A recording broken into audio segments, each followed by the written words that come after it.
Welcome to Momentum for Change, Voices of the Missouri Movement.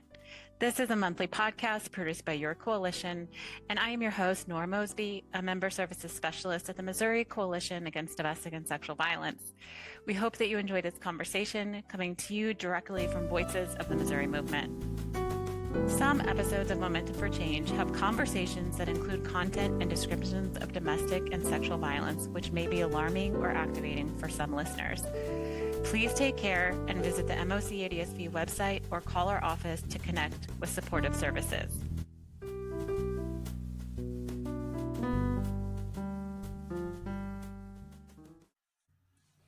Welcome to episode 7 of season 4 of Momentum for Change. This is your host, Nora Mosby. In our episode today, we are joined by Elizabeth Herrera. Elizabeth is an individual who lives a life of leadership, service, and in many ways is forging a path forward for women's empowerment and advancement. Elizabeth, it is such an honor to have you on the podcast today. Thank you for joining me. Thank you for having me. As we're getting started, can you tell our listeners a little bit about what you do in your current position? Sure. So again, I'm Elizabeth Herrera. I'm the Executive Director of Mission Promise Kept at Stevens College. I'm also a mom of 2 little brilliant young boys. I'm an Air Force veteran. I'm a doctoral student, addicted to volunteering and community service. I'm just trying to build my life and do the things that I'm really passionate about that bring joy to my life, for sure. And we're going to talk at length about Mission Promise Kept. But as we're getting started, what is something that you really love about your job? Well, I love everything about my job. I think probably the most important thing is that I get to be a part of real change in ways that matter. Mm-hmm. We're not just looking at a problem in our society. We're actually staring it down and coming up with actionable solutions, which I think is really, really powerful. And those solutions, they're grounded in listening, they're grounded in connecting and being intentional about our approach. I also, get to lead from a place of lived experience, and I get to show up as my full self, mm-hmm. which I am so grateful to be in a space like this. Yeah, that's my kind of perception of the life you live, is that mm-hmm. you are taking your experiences and thinking really creatively about how you can use your experience to help other people, women in particular. And I just want to give you a big high five for that. So thanks for all your service. Yay. Thank you. I do like to hear about people's origin stories, and you are a veteran. And so I'd love to hear how you came to military service and a little bit more about that. I grew up in Puerto Rico. I always have to preface it. Yes, I am Puerto Rican. Puerto Rico is my heart and my soul. I'm the daughter of Dominican immigrants from the island next door, which is the Dominican Republic. But puts me in a unique position because I'm a first-generation American. I was born in U.S. soil, but I come from a family and a long history of people who have not had that opportunity. So I grew up very Catholic. I went to Catholic school almost my entire life. And I don't know how the idea came about, but I was like one day, I think I want to join the Air Force. That wasn't really a possibility for people in my lineage and my family, let alone a woman deciding to do that who grows up in a very conservative Catholic environment. I think it kind of threw people off when I made that decision. So I joined the Air Force again. 2 months after graduating high school, I was 18 years old. I was really looking for a way to leave the situation that I was in. It wasn't necessarily there was anything inherently wrong with that. I felt trapped. I was growing up in a bubble, growing up with very strict standards for women. I wanted to reinvent myself. I wanted to see the world, all the promises that they make to you when you decide to join the military. So that was my impetus for wanting to join the Air Force. I stayed in all 16 years of active duty, Guard, and Reserve. I don't know how I survived it. Because there were some times that were just really, really challenging. One thing about the military is that the military gave me a lot of wonderful things. I feel that for much of my especially early adulthood, I was ahead of my peers when it came to responsibility, when it came to being a very structured person, that I'm not sure I would have had I not joined the military. But the military also gave me trauma, a lot of trauma. And it also gave me contradiction and a very deep and unique understanding of what it means to be invisible. So as a woman serving in the military, as a Latina woman at that, you're already hypersexualized from that aspect. I wasn't always seen for the full human that I am. And I wasn't, safe spaces weren't always created or ushered for me by my peers or my superiors. But, I am very grateful for that experience because it really has informed the decisions that have come afterwards. But it was really challenging, but without that, I feel like I have also a very unique understanding of complexity and how to hold that complexity of the human experience and then lead from that. So again, it was really challenging. There were wonderful parts about it, but I feel like I've turned that trauma into something purposeful. Yeah, that's such an interesting paradox where, like with so many things in life, your experience in the military had roses and had thorns. And it was so complex, but I think sometimes that complexity can give you so much compassion for other people and can build empathy. And so I'm wondering if you think that your experience in military service informed your passion for service now. Yeah, well, yes and no. I think I've always had, again, something about growing up really Catholic, and I don't know if it's nature versus nurture, like I inherently have these characteristics of wanting to serve. I think that my desire to be of service also comes from my community too, how I grew up. I saw women give so much of themselves to the point where they forgot who they were. Mm-hmm. I understand in a very profound way the impact and the need for us to get involved in our community. I cannot raise my children alone.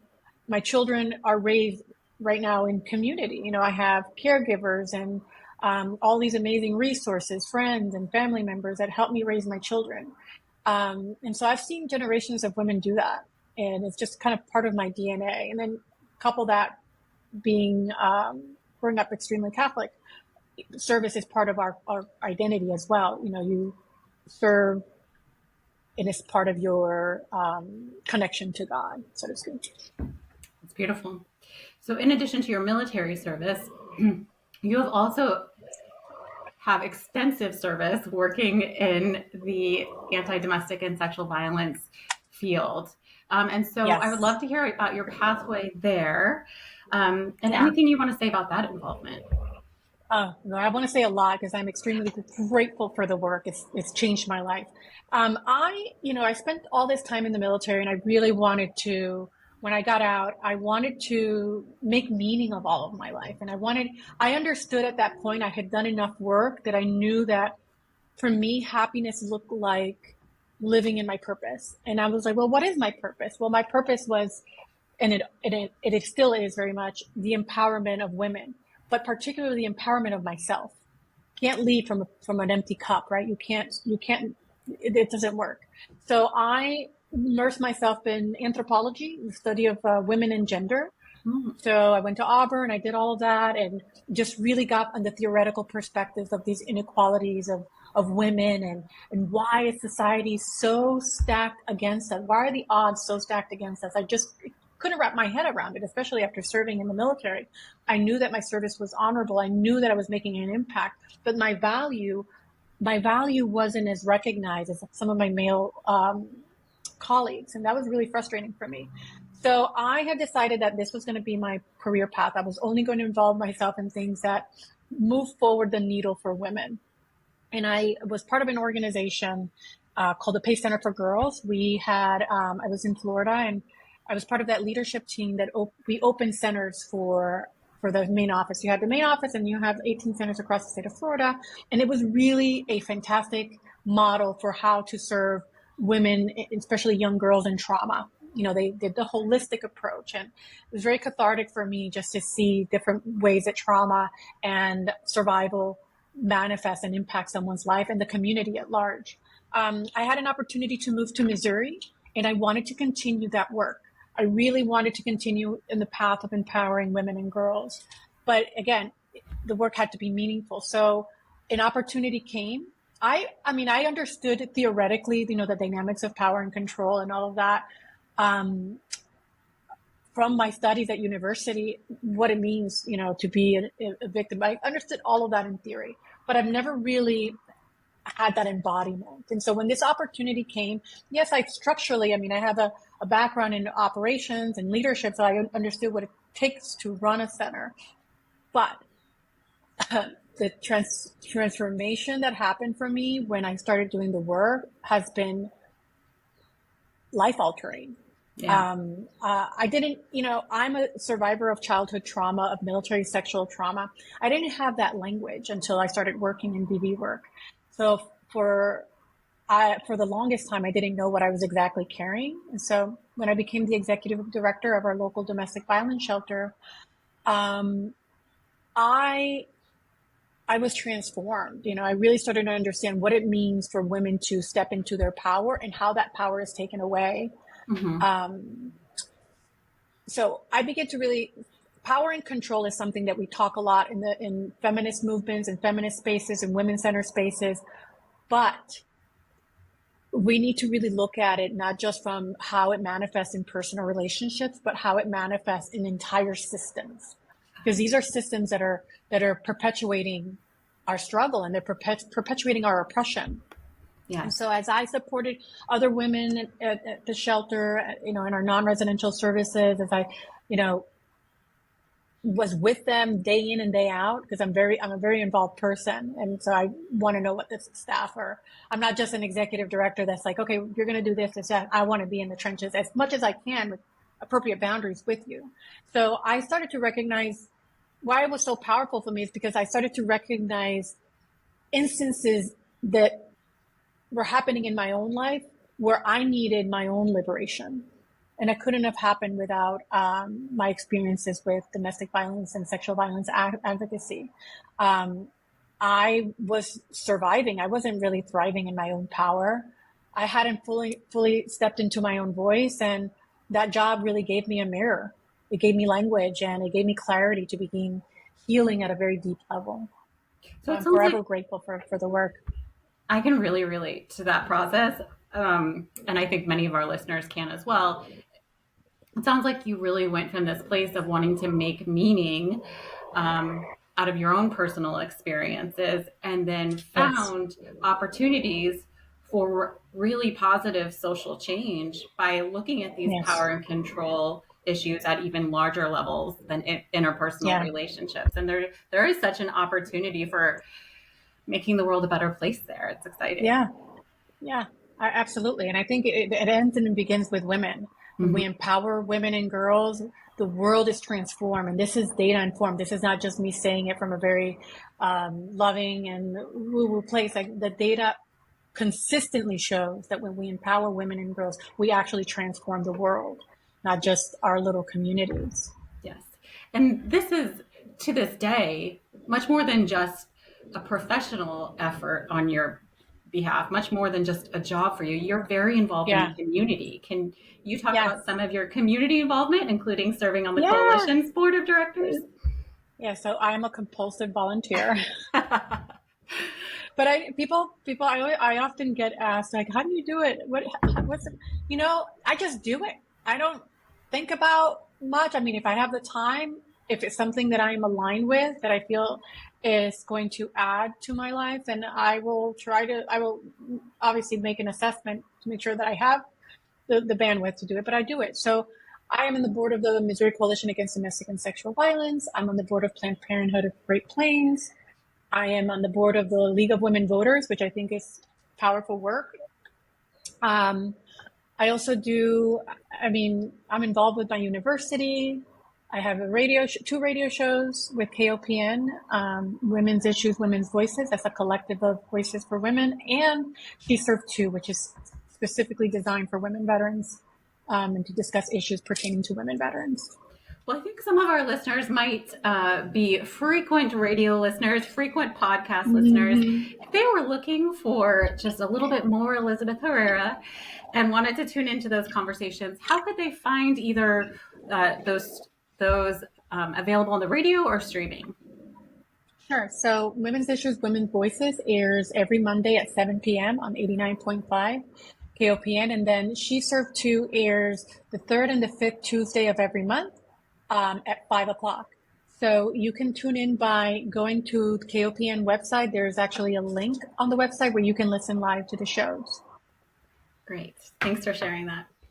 I also now want to just turn our conversation a little bit and hear more about your work at Mission Promise Kept. This is an exciting program that you really launched on your own. So I'd love to hear kind of about what that process was. And let's start off with just what inspired you to start this program. Well, I have to say, I got to give credit where credit is due. Diane Lynch, former president, had the idea of serving women veterans on campus. I think many institutions in higher education have this idea of wanting to serve veterans and wanting to serve women veterans, and they haven't been very successful. So you'll know about Mission Promise Kept. It is a one-of-a-kind program and is extremely unique. So Diane we've known each other from the community. And she had this vision of serving women veterans. And she was like, this is an underserved population. This is an excellent exercise in equity and justice. And I'm like, you don't have to tell me. I completely agree. And she was like, I want you to do this. I think that you would be fantastic. I think that you can really help us take it to the next level. And so she handed me all the research. She'd done 10 years of research with her committee. Some of them which I was very familiar with already. But yeah, that's how it came about. And then once she handed me that over, I had the opportunity to imagine what it would look like. So I took some of the things that I learned from PACE, that holistic approach, some of the things that I learned from domestic violence advocacy, being trauma-informed, being person-centered, and I brought it into the higher education space, which is what I'm doing with Mission Promise Kept. So to be much more clear about what is it exactly that Mission Promise Kept does, we are a living and learning community specifically designed for women veterans. As you know, women veterans, we often face something that is very unique to the military experience, but not unique to the women experience, but very unique to the military experience, is that we often feel invisible. We're there, we're holding those spaces, we're doing the job, but we face higher rates of military sexual trauma, post-traumatic stress, single motherhood. But the system itself and the systems that are designed to protect us, they don't really see us as a full human. Mm-hmm. So we're expected to just buckle down and kind of deal with it. We're often left out of the narrative and out of the resources.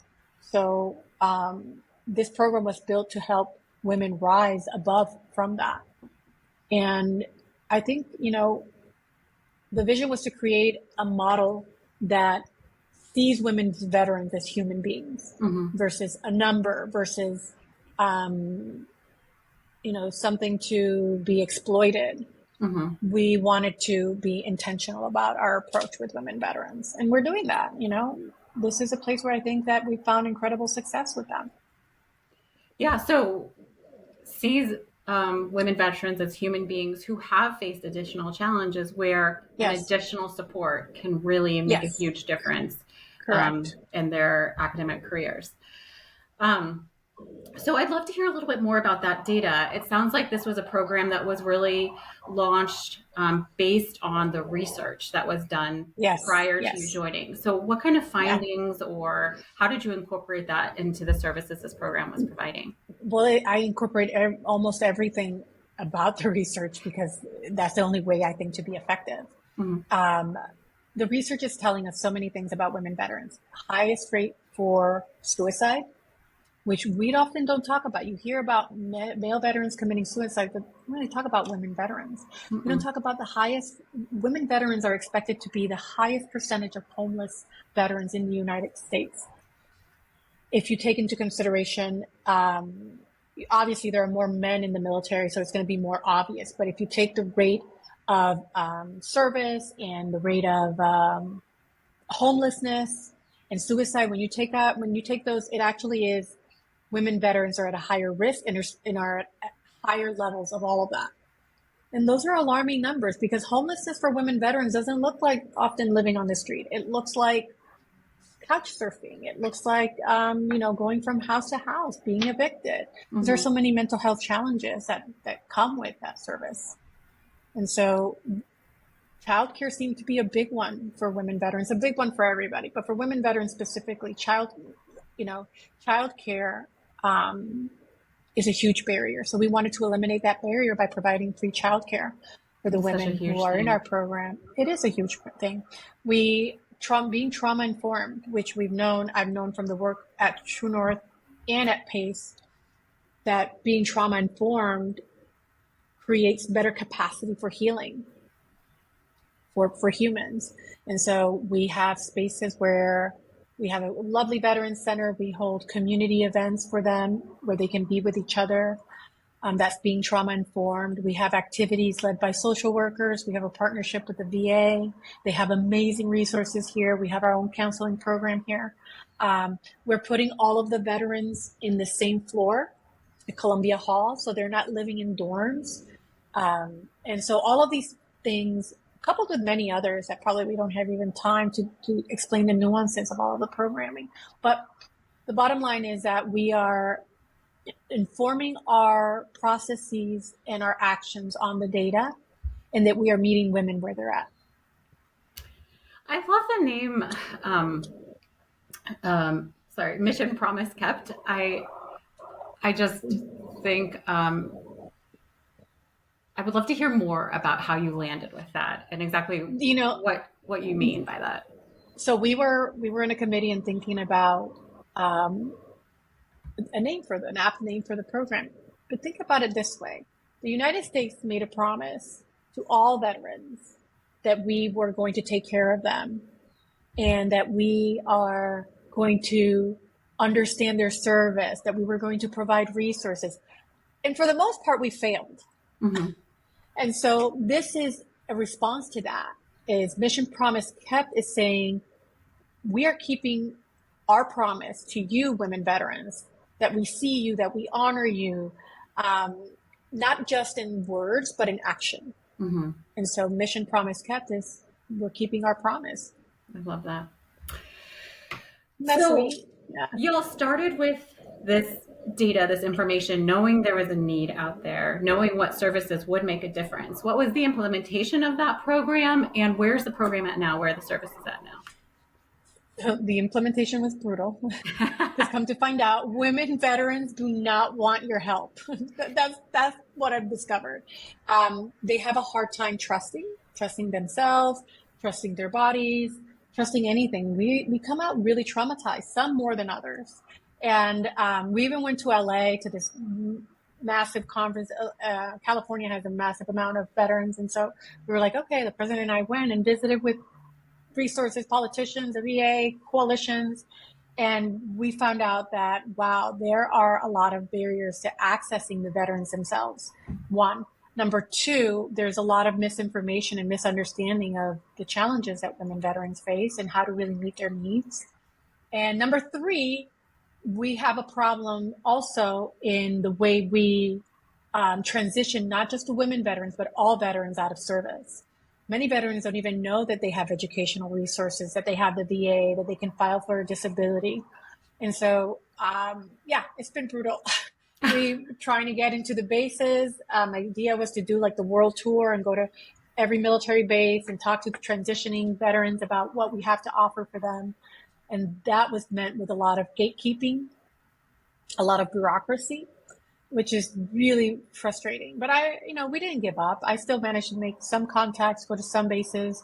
We received a grant from the Department of Education. So I wrote a grant to create the Center of Excellence for Veteran Success, which is our Veteran Center here, to specifically serve women. And that gave us the resources to do a media campaign, billboard, ads, and then word of mouth. So as the success have been witnessed by some of our participants, other women are now joining. So we have 12 students coming in the fall, which is amazing. So this isn't necessarily a program that is just focused on current Stevens college students. This is something that you are inviting veterans to participate in on a much larger scale. Absolutely. Yeah, no, this is not just you're here, figure out a way to get here and know about Stevens, and then we will take care of you. No, this is, let me invite you to an opportunity for you to rediscover yourself in a safe space that's going to meet you right where you are. That's the goal of that. Do you think your own experience as a veteran has given you some maybe credibility as you're moving forward with this program, or given you some insight on what veterans need? Yeah, well, again, so women veterans, we have a hard time with trust, especially if we haven't processed our trauma. So yes, I think being a woman veteran has given me immense credibility. I think I like to think of a very sincere and authentic person. I don't BS. We will talk about the facts, and this is exactly what we can do and what we can't do. I have a deep understanding of those struggles myself because I've lived many of them. This program was created. My vision is for a woman veteran to have what I didn't have when I needed it the most. And having been in that space, I think I can approach it with compassion, with dignity, but also with humility. I'm not here to judge you. I'm not here to, make assessments or tell you how you need to live your life. I'm here to just open a door and provide an opportunity for you. I think women see that. I think one of the most rewarding things about working in the service field is that these are real people's lives that you're making a difference on. So what can you say about some of the success you've seen with the program so far? Because I know there's always those women's faces in your mind as you think about why you're working so hard, why you're doing this work each and every day. It works. I have to tell you, I had a student that comes to mind, and she was like, I'm not going to school. I'm not smart enough. I'm stupid. Many veterans, what they do is they give away their educational benefits to their children, because you can do that. So they end up being disempowered in that way. And she's like, I can't do it. She graduated with honors. She was a commencement speech. And what she doesn't know is that I've seen a transformation in her. And she came with her daughter. She was 9 months pregnant when she came into the program. And this is a woman who has clear goals now for her future. I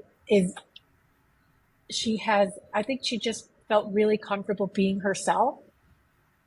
So she shows up as herself, but you can tell that she's done a lot of healing work too. And so seeing her stand in her power, seeing her blossoming, she's opening a business. She has dreams. She's confident in herself again. It's magical. It really is magical. It works, and I think just embodying what it means to see someone and be there for someone is transformational for them.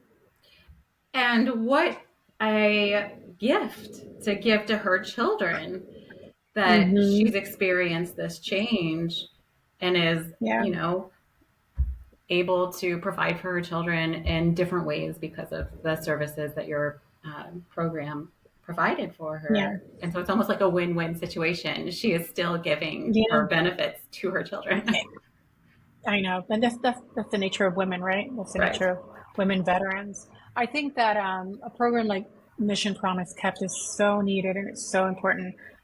There are not very many spaces where women veterans feel comfortable. That's the conclusion that I've gotten to, because again, we are expected to be these really tough soldiers, these people in control, to have it all together. But inside, many of us are breaking. We have to navigate. Navigating the military is very challenging. You are expected to be in a place where male dominance is rampant. It's extremely hierarchical, extremely patriarchal. And the sexual harassment, I don't know a woman that has not been sexually harassed in the military, let alone sexually assaulted, as many of us, but sexually harassed. And that harassment day in and day out chips away at your sense of self, at your identity. And, it's probably one of the main reasons we exist and we need to exist. Yeah. Yeah. And you mentioned childcare earlier, which I think is such a huge need. We know there's a huge lack of affordable childcare, and that childcare can create major barriers to students going to school or being able to even think about how to support a family. And so what success have you seen in particular with the being able to provide free childcare? Yeah, to moms. You know, providing childcare is a game changer, and it's everything. When you give a mother access to quality free childcare, you're giving her time, you're giving her dignity, and a chance to like dream what her life can be again. You know, because as a parent, I can tell you, my children are my everything, and making sure that they're safe gives me room to do life to the best of my ability in a way that's meaningful to me. So again, that childcare component is essential. And what we're really telling the women veterans that come into our program is that they matter, that they are a whole person. You know, that this is a challenge. Childcare is a challenge. So how can we alleviate that challenge so that she can be fully invested in her future for her child? So you started off this program with an idea, with vision, with data. But as things do under your leadership, I wouldn't be surprised if this continued to grow. So I'd love to hear what your hopes are for the future of this program. Oh, well, I have a lot of hopes. I want it to be the premier choice for all women veterans. But most importantly, I want replication. I want expansion. I want investment. That's what I want. I want other institutions to reimagine what's possible, because this model, that what we're doing here, doesn't not just work for women veterans, but it could work for international students, for students who are parents, for first generation students, anyone who's been told that they don't belong.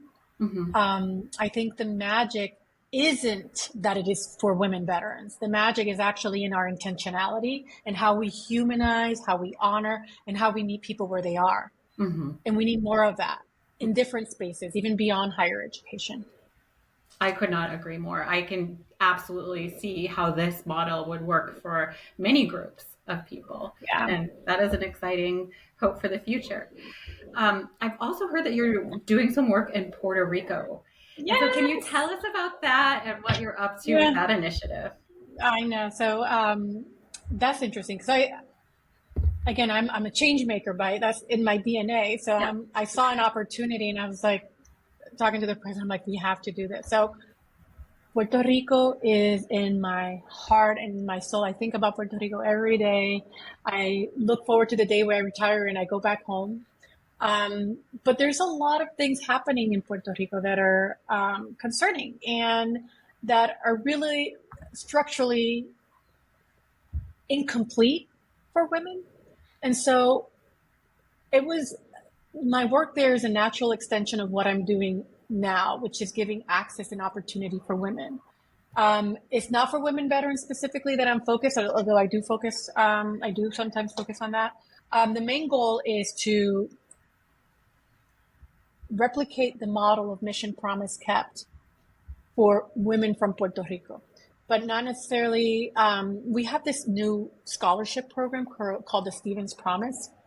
And so what the college has decided to do is provide free tuition for anyone whose family income is $75,000 a year or less, and that they have a 3.3 GPA. So we will absorb the cost of your college tuition. That said, the average income in Puerto Rico, family income, is $25,000 a year. Oh, wow. And there's a lot of data on the inequalities for women. We have teen pregnancy is a big one. And then access to great institutions that want to do intentional recruiting in Puerto Rico. So I brought it to Diane and I said, Diane, this is such a great idea. Let me tell you why we need to change the world through this. And so her and the board of trustees agreed that it was a good idea. So I've been doing outreach, doing the media campaign, talking about Stevens College, all the wonderful things that we have to offer here, how we are creating safe spaces for women from Puerto Rico specifically. So when they come here, it's not such a culture shock. For me, it was. I remember getting off the plane, and I was like, what have I done? Everything was so different. But people assume that the people from Puerto Rico are U.S. citizens. And because we are US citizens, that we automatically get all the nuances about being from the mainland or American, and that couldn't be furthest from the truth. We speak Spanish. Most people I know don't even speak English. Our food is different, our music is different, and so that integration into American culture can be really traumatizing. And so, again, recruiting and providing outreach to the women of Puerto Rico so that they can come here and find a place where they are seen as they are, valued, heard, understood, and resources provided for them so that they can succeed is, again, a natural extension of what I'm doing with Mission Promise Kept. And I'm very proud and very honored to do that work. So you're actually going to Puerto Rico to do outreach. What does that process look like? Like, how are you finding interested candidates? Yeah, and also the time. Well, so it was, I mean, it's been an iterative process. We started with meeting with local politicians. I met with the Department of Secretary of Education. Then I met with all of the school counselors. Like, they have there are 6 school counselor directors in the island. They manage each region. So I met with them, disseminated the information through them to all of the school counselors. Then I went on national TV twice, like an equivalent to like the Today Show, but for Puerto Rico. And then a night show, which is like a late night show that is very, has millions of viewership in Puerto Rico. So I did that. Then I partnered with an organization that does college tours for Puerto Rico. And so we've been doing that twice a year in the spring and in the fall. And then any opportunity that arises, I'm just kind of seeing how it can be grown. So just exploring who we meet, who we talk to. Do we need to have a session to brief everyone about what it is exactly that we're trying to do? Wow, I just love this idea of you, Elizabeth Herrera, on national TV in Puerto Rico. That is just fantastic to hear about. What kind of response have you gotten from Puerto Ricans as you talked about this program? It's been positive, but it's similar to the women veterans, because Puerto Ricans have a lot of colonial trauma, excuse me. And so there's always a level of suspicion when it comes to an American institution coming and taking our girls. And there's a lot of history with Puerto Rico with that. I'm not going to go into details, but it's really traumatic. And so they're like, who are you? I think when they realize I'm from there and I can speak in their language, I can connect with them in a very personal and meaningful way, it changes the game. So we had 600 applicants from Puerto Rico, which was unheard of. Obviously, it's going to take a while to get them accepted and convince them to actually come. But that 600 and something of students interested is huge. In 2016, 600, I think it was 682 students from the island came to the United States to all of the colleges. So we're having a lot of inquiry. I think it's appealing that we are a women's college. There's an implied sense of safety and, being around women. Puerto Rico, what people don't know, many people don't understand, is how conservative Puerto Rico is. And especially when it comes to their women and girls, they get really protective, and rightfully so. And so I think this is a really good match for Puerto Rican student girls. And then they have me.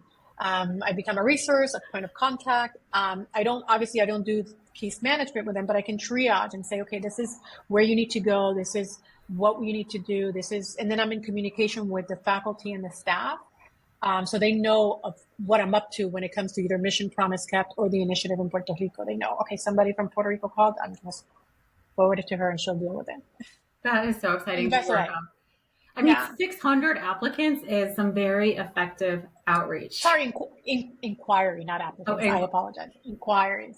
Very effective, though. So what are your hopes for your work in Puerto Rico? How would you like to see that grow? Yeah. I wanted to see the premier. Why can't Stevens be the premier choice for them? We are known for being a very small women's college that really gets to know the students at a very personal level. We are known for empowerment, for bringing the best out of women. There is such a thing as the Stevens woman. And I invite anybody who knows somebody who's graduated from Stevens. They're like a little gang, and it's adorable and it's awesome.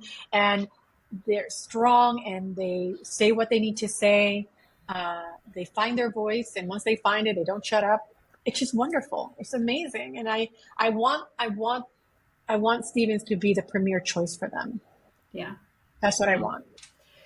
Well, those are some incredible achievements. Thank you for your hard work. It's clearly making a difference, clearly paying off. So just thank you for your efforts in both of those programs. It's really exciting to hear about. Happy to do it. I just love the idea that you can start with just an idea, a vision. Yeah. And I love the idea that you can start with an idea and make it turn into real change in women's lives. And that transformation happens, like you said earlier. Yeah.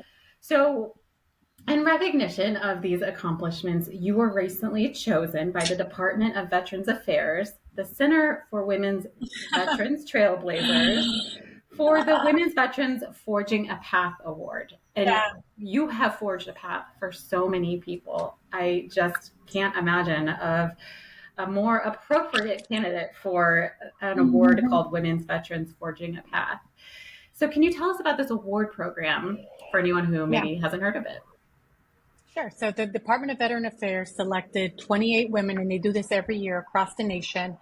And they recognize them as the trailblazers, the ones that are forging a path for other women veterans.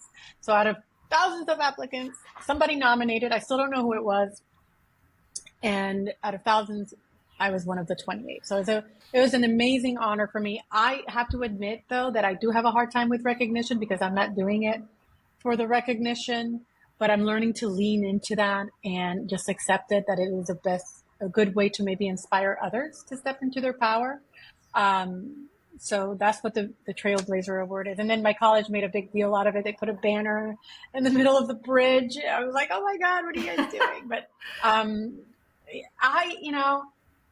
I am proud that my kids get to see it. We were driving by and they said, Mommy, are you famous? They're little. I'm like, no, stop that. And I'm hoping that maybe when they grow up, that they can, as boys, they can look back and see their mom who's been through a lot. I didn't just survive. I actually built something. I didn't stay as a victim. I went ahead and created change. And that is probably one of the best things about this recognition. And so that means everything to me. And in addition to that, quite frankly, I am really proud of myself. I want to thank me. Yes. Like Snoop Dogg says, I want to thank me. And I don't say that enough. I really don't. But I've come really, really far. And the growth that I've gone through, especially in the last couple of years, whether it's healing, making really hard decisions. I remember sitting in my living room with my friend and saying, I'm not going to survive this. I am not going to make it. Like, I'm not. I kept saying I'm not. She's like, you are. And then just to look where I was then and to look where I am now, I think, man, I really did the damn thing. I did that. And it's like people are recognizing my work, like, so it's a reminder of that not just of what I've accomplished, but also what I've become and what I'm continuing to be on the path of becoming. Mm-hmm. I'm in a growth mindset. Mm-hmm. I'm growing. Yeah, things happen to me, but they don't have to define me. And I can choose how to turn that pain into power and purpose. So, yeah. I love that the award is called Forging a Path Award. Yes. Because in your work, in the programs that you have developed, you are literally forging a path. There are women who are able to walk behind you because of the work that you've done. And so this is just such an appropriate award for you, given the work that you've done. And congratulations. Was there like an acceptance ceremony or? We're getting the details of that with the government, the way it is. I'm not really sure, but I think there's going to be, usually there is a ceremony and you go to Washington and there's a celebration. So just waiting to hear back on that.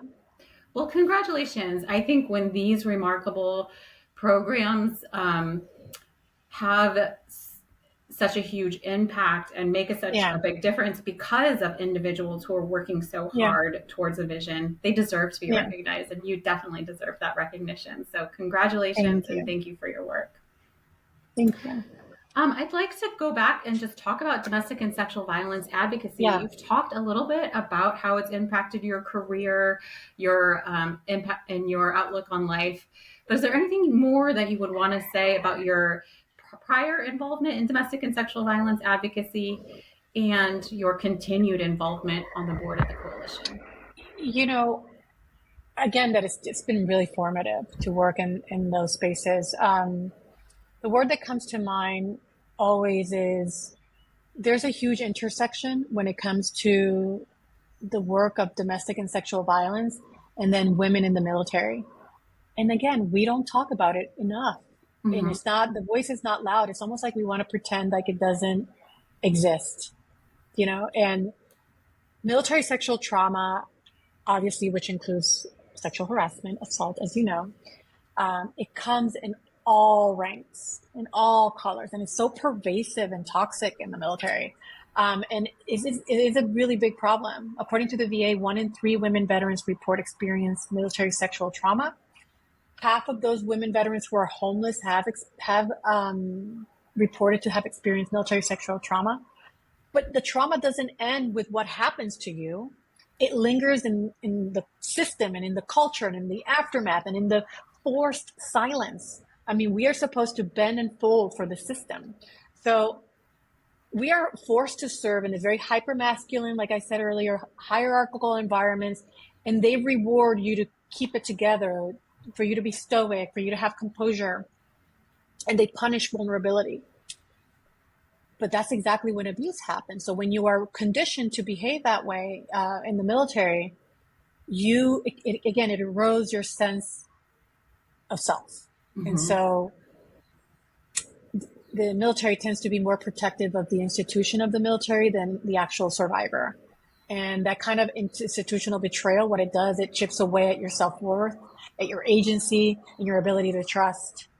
So we can't downplay that pain for women veterans. And people are always shocked to know that women veterans are very susceptible to domestic and sexual violence after they get out of service. Well, you've eroded her confidence. You're distorted her relationship with her voice, with her body, with her identity, and with her power. Like, I remember being rewarded and acknowledged, and it's something that I have to actively work on, for being compliant, for going with the flow, for being a yes woman, and not on standing up for myself. I literally remember somebody saying, "You're not going to cause trouble, are you?" Because somebody made a very gross remark about a woman's body part, and I said, "That's unacceptable." And they were like coming at me like I did something wrong because I wanted to report it. So how can you not be the victim of higher likelihood of victimization through domestic and sexual violence if your sense of self is completely eroded? Mm-hmm. How could you not? And so there's a really big intersection there when it comes to domestic violence in the military that we need to explore and open that door wide open. Yeah. I agree so much with everything that you just said. And when you were speaking to that level of institutional betrayal, it makes me really appreciate how you've really framed your services and the work around a promise, that you're going back to that initial commitment to supporting women and to restoring a promise that's maybe been broken or betrayed. Yeah, and it's broken because I think that in the bureaucracy, we're not intentional about humanizing the experiences of people in every capacity. It's not just the VA. I'm talking, the Department of Children and Families, everything. We need to humanize these systems a little bit better. They're impacting people. These policies are impacting people. Yes, like somebody said, we are all going to die. Somebody mentioned that comment publicly, a politician. It's like, how is that helpful? How is that conversation helpful to the human experience? Like, where's your heart? Where's your compassion? You're serving people, not machines. Yeah. Well, as you're talking, I'm really thinking about how in social change movements, we are forging a pathway for other people, but also often we are walking in a pathway that has been forged for us. And so I'd love to hear if there are any women veterans or just any heroes that you've had that inspire you to keep doing this really impactful work. Yeah. So first, I have to say that I wouldn't be here. I wouldn't be as whole as I feel today. And I could cry because I really have been some amazing women in my life that just show up like guardian angels. And obviously, you have to be willing to receive the support too. Like Mm-hmm. there are a lot of women that are willing to support and help you. They're not going to do the work for you, and you have to be open and receptive to receive that support. So I would not be here. I can name so many women. For every hater that I had 5 women that were like trying to support me and rooting for me. Uh, right now, that comes to mind is I have a vice admiral who's in my committee who's really helped me with this program. Her name is Vice Admiral Nancy Brown. She wasn't just a high-ranking officer in the Navy. She's also a Stevens College graduate, and she has been so inspirational to me because she really hasn't lost sight of who she is. And she's very committed to service. She's very committed to supporting other women, but she does it with extreme humility. I remember when we were approaching her about being part of this project, she's like, how can I help? How can I help? This is a 2-star general. And she's like, I'm there. And she mentors our students and talks to them and tries to support them. She gives her resources to the program. So I know she never has an unkind word to say, not only about other women, but to me. And so I'm just really grateful to have her in my life. And, that support is really important, even for the little girl in me or the young woman who joined the military, to see somebody who reached the top of the top, look at me and say, you are one of us, and what can I do to help and support you? It just feels amazing. Incredible. I think and I would, okay, sorry, go ahead. Sorry, no, that's okay. I wanted to say that I would also be remiss if I didn't mention our former president, Diane Lynch, who's been an incredible friend and an incredible leader to Stevens and to me. She's one of those rare people that she sees something in you and she says, well, let's do it. Let's make it happen. She came to me with this idea for the program and asked me to build it. She didn't micromanage it. She didn't try to put in her own opinion. She trusted me to lead it. And I think her belief in me, when we start believing in other women in that way, say, I trust your judgment. You got this. You're going on the right path. It just gave me wings, it gave me a runway to lead with my entire self. She also is very good about you being yourself. She doesn't think there's anything wrong with you. In the military, well, you can't do this, you can't do that. You have to be polished and perfect. And she's like, no, come in with your whole self. You listen to a certain type of music, you play that. You are you, and you are special and unique because you are you.